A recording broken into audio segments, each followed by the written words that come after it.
This weekend at UFC 302, Dustin The Diamond Poirier finally gets the chance to finish his story as he takes on Islam Makhachev for the lightweight championship. In today's video, I'm going to be looking at the story of Dustin Poirier and how we have got to this stage of his career where he's got one final shot at the title. I'm going to be going right back to the start for Dustin Poirier and why this moment on Saturday night is so important for him and why it could just bring his whole career to an absolute perfect end, and it could just be the cherry on top to an absolutely brilliant career for Dustin Poirier. Standing in his way is Islam Makhachev, and this is not an easy task for him. Later on in the video, after I go through Dustin Poirier's story, I am going to give my prediction on how I think this fight will play out, so make sure and stick around for that. Make sure that if you enjoy this content to like, share and subscribe, and make sure you hit the bell so you get a notification when my next video goes live. All of the support so far on the videos has been greatly appreciated. I've been getting good views in my last couple of videos, although my subscribers is around the 60 to 65 mark. I would love to get the 100 within the next couple of months, so please make sure and hit subscribe and help me hit my target. So less of that shit talk and let's get into today's video. Shut up and sit down.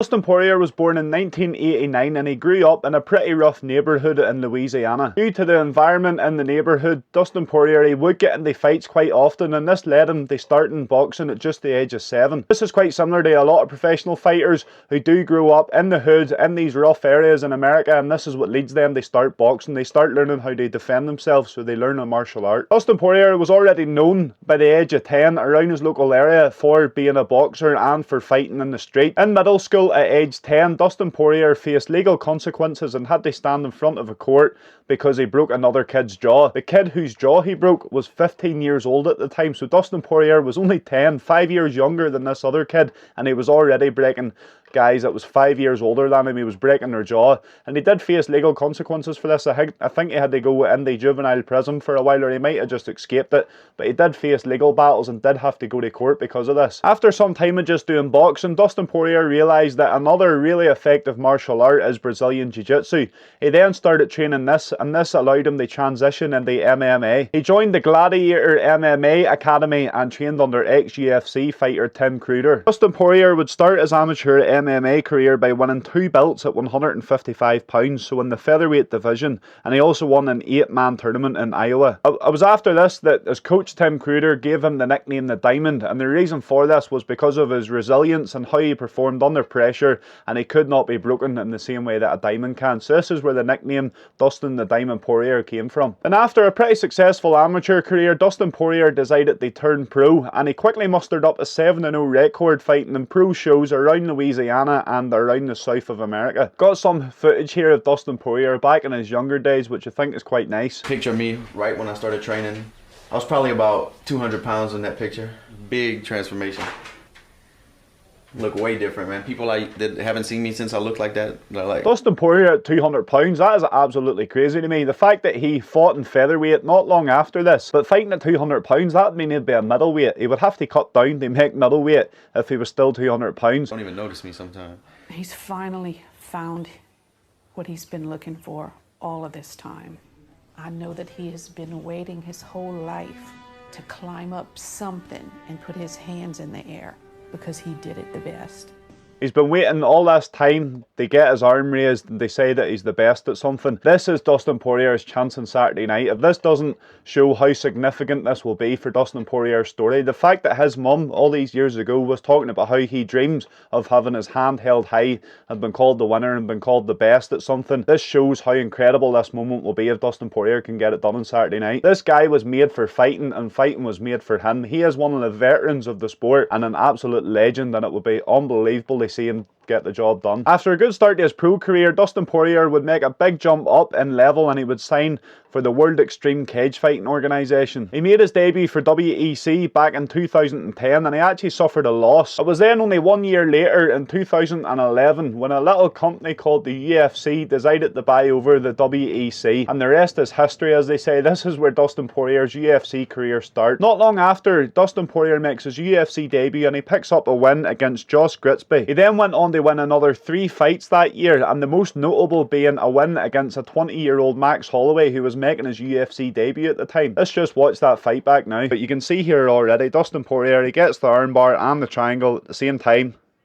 and he makes Max Holloway tap in his UFC debut. I thought it back then, Dustin Poirier only 23 years of age and Max Holloway only 20, that these two would be two of the biggest names in the whole sport at this current moment in time. So following on from the win against Max Holloway, Dustin Poirier then suffered defeat against Chan Sung Jung in 2012. This was a great fight and it won fight of the year, but it did spark a change in Dustin Poirier. He realised that he needed to take it to the next level, and to do that he had to be with the American top team, and this is when he moved and he started training under head coach an ex-UFC fighter, Mike Brown. Dustin Poirier still fights with American top team today, and Mike Brown is still his head coach, and they've got a really good connection, and Mike Brown really does seem to bring the best out of Dustin Poirier. The next few years would see Dustin Poirier picking up some nice wins in the featherweight division until he comes to meet a young and hungry Conor McGregor. This was in 2014, and Conor McGregor kind of embarrassed Dustin Poirier in this fight, and it was something that annoyed Dustin Poirier later on in his career, and we can see that the rivalry that they ended up having. This defeat sparked another change in Dustin Poirier's career, and probably the best change that he made throughout his whole career.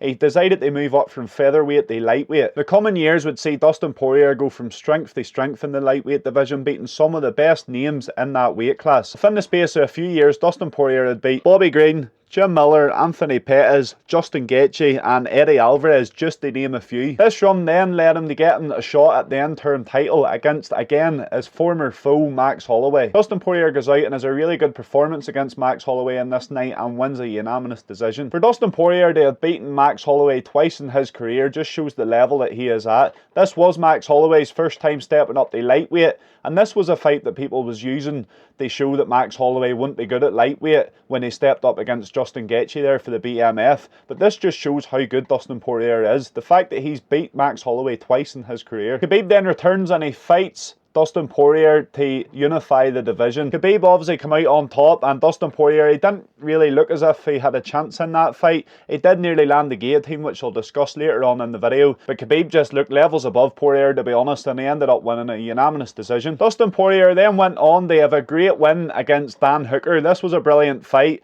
an absolutely brutal fight, and one that I'll use in reference later on in the video as well. Dustin Poirier then gets revenge on that man Conor McGregor. The man that had embarrassed him a few years ago in the featherweight division has now also stepped up to lightweight, and Dustin Poirier, he gets his red panty night, he gets the big money night, and he defeats Conor McGregor by knocking him out. Conor McGregor obviously comes back and they have the trilogy, and we know what happened in this one. His leg snaps. Even before his leg snapped, Dustin Poirier looked like he was getting the better of him. I think everyone was pretty convinced that Dustin Poirier was a much better fighter than Conor McGregor after this fight, and they were able to put this rivalry in the past, and Dustin Poirier could move on with his career. And move on with his career he did, as he was getting another shot at the lightweight title, but this time against Charles Oliveira, another dangerous opponent. Again, it didn't go to plan for Dustin Poirier, and he gets submitted in round 3. After he gets beat at this title shot against Oliveira, you're kind of wondering, will Dustin Poirier ever get to the top of this lightweight division? Will he ever get his hand raised and be called the best at that time,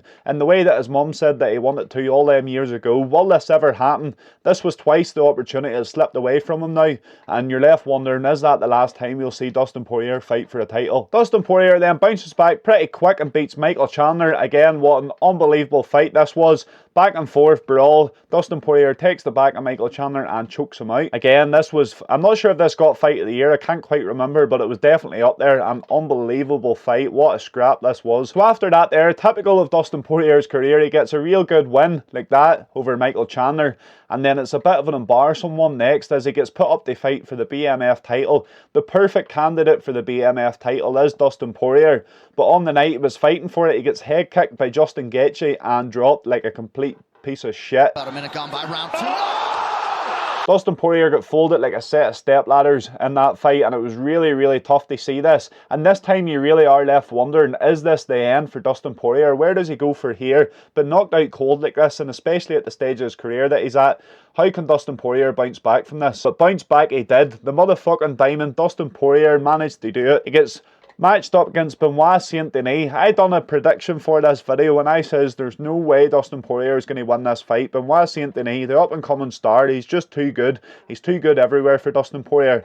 The first round was pretty bad for Poirier. It was a 10-9 round in favour of Benoit Saint Denis, but he spent a lot of the round on Dustin Poirier's back. Dustin Poirier spent a lot of the round on the bottom of grappling exchanges, and he didn't really do too much. But then in the second round, they come out and they're standing and brawling, and it's in Dustin Poirier's range, and he catches Benoit Saint Denis so clean. They give us one of the best fights of that night, the best moment of that night, sorry, and Dustin Poirier, he gets a great comeback win against the up-and-coming star, Benoit Saint Denis. A really cold moment after, in the interview, Joe Rogan says to Dustin Poirier, you are the man, and he turns around and says, I'm just a man, Joe. Dustin, you're the man. I'm just a man, Joe. The type of guy Dustin Poirier is, an absolute fucking legend. So after the Benoit Saint Denis fight, it's as if all of the stars have finally aligned, and Dustin Poirier, he gets one last chance to win the lightweight championship. Although this time it's a harder fight than Charles Oliveira, and in my opinion it's a harder fight than Khabib. It's Khabib's prodigy, Islam Makhachev. That was a quick whistle-stop tour of Dustin Poirier's career so far. Now I'm going to look into whether I think Dustin Poirier can actually win this on Saturday night or not. To be honest, as much as I want Dustin Poirier to win, I've seen some MMA channels and they're really trying to make this sound like it's a fair fight, or that it's a 50-50 fight, or that the odds are slightly in Islam Makhachev's favour. I'm not going to do that. I'm not going to lie here. Dustin Poirier has got a puncher's chance, and that's about it in this fight. Islam Makhachev is a better striker than Khabib, and his wrestling is just as good as Khabib. And also, it's important not to forget that yes, Dustin Poirier pulled off an unbelievable comeback win against Benoit Saint Denis, but he did get beaten that first round, and yes, he did dig in there and he did get the win in the second round,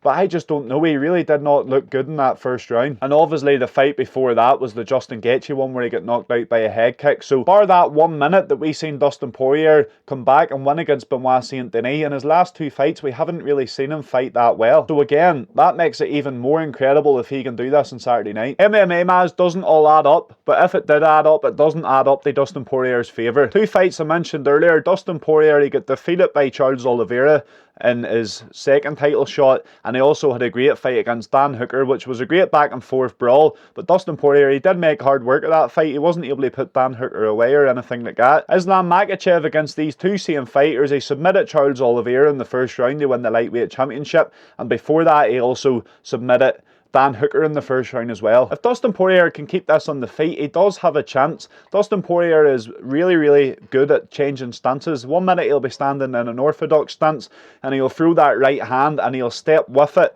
and he'll end up in a southpaw stance, which then allows him to start ripping to the body and ripping to the head as his opponents are getting backed up against the cage. If Dustin Poirier can do this, he is in with a shout here of catching Islam Makhachev. He might find himself at a weird angle that Islam Makhachev cannot defend. In my opinion, this is Dustin Poirier's only way of winning, although I can't see this happening because let's look at Volkanovski. Volkanovski is an unbelievable boxer. We've seen him outbox Max Holloway, who's one of the best boxers in the UFC, and even Islam Makhachev's striking looked just as good as Volk's. Islam Makhachev's striking is a lot better than what Khabib's ever was, so I don't know if this is going to be easy for Dustin Poirier to really create angles and to really catch Islam Makhachev clean. The dream scenario for me here is for both fighters to be up against the cage. Islam Makhachev goes to shoot a double leg takedown, leaves his head on the outside, and Dustin Poirier catches a guillotine, jumps on it and finishes it. We've seen Dustin Poirier try this so many times against Benoit Saint Denis, and it's kind of becoming a bit of a joke or a meme within the MMA community. Dustin Poirier has said himself that he's going to get a statue of him doing the guillotine if he can land this. We've seen him nearly land it against Khabib. This was probably the closest Khabib has ever been to being finished, was Dustin Poirier's guillotine.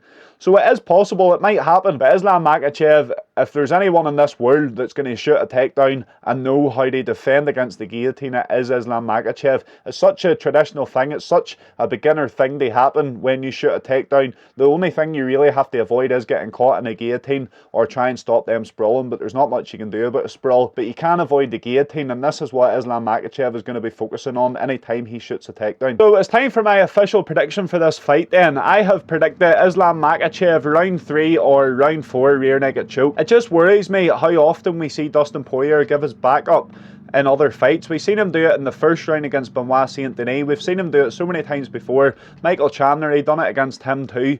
He done it against Charles Oliveira. Dustin Poirier, he does tend to get taken down, and as he scrambles to get back up, he does leave his back exposed. And Islam Makhachev is going to punish that more than any of these fighters that have in the past. I really am having to go with my head and not my heart here. I do tend to go with my heart too often, but I'm trying to stop that. I'm trying to stop letting my heart and my biasness get in the way of my predictions. So Islam Makhachev, I'll go for a round 4 rear naked choke. I think Dustin Poirier can survive the championship rounds. There is talk that Dustin Poirier might retire after this, and I could understand why. Dustin Poirier says he's a man that he doesn't want to fight for all his life, and he's fighting this time because he wants a shot at getting that title again. And if he loses this fight, there's no way he is getting another shot at this title. So I can completely understand why he would want to retire. He's already made the money. The Louisiana hot sauce is making good money. He's the 2 fights with Conor McGregor. He is a star in his own right, and this man does not need to fight anymore. We've got so many good memories from Dustin Poirier, and on Saturday night we have the chance to create the best memory of all. The biggest memory of all for a complete legend of the sport that we all love. Let me know in the comments if you think Dustin Poirier can get the job done on Saturday night, and let me know how you think this fight is going to play out. If you stuck around till this part of the video, thank you very much. It is much appreciated. Make sure that you like, share and subscribe if you're enjoying this content, and I will be back on Monday or Tuesday again for the review of this event. Hopefully Dustin Poirier has had his hand raised and we've got an unbelievable moment to talk about. Fingers crossed. I hope you enjoy watching the fights on Saturday night, and I'll see you in the next video.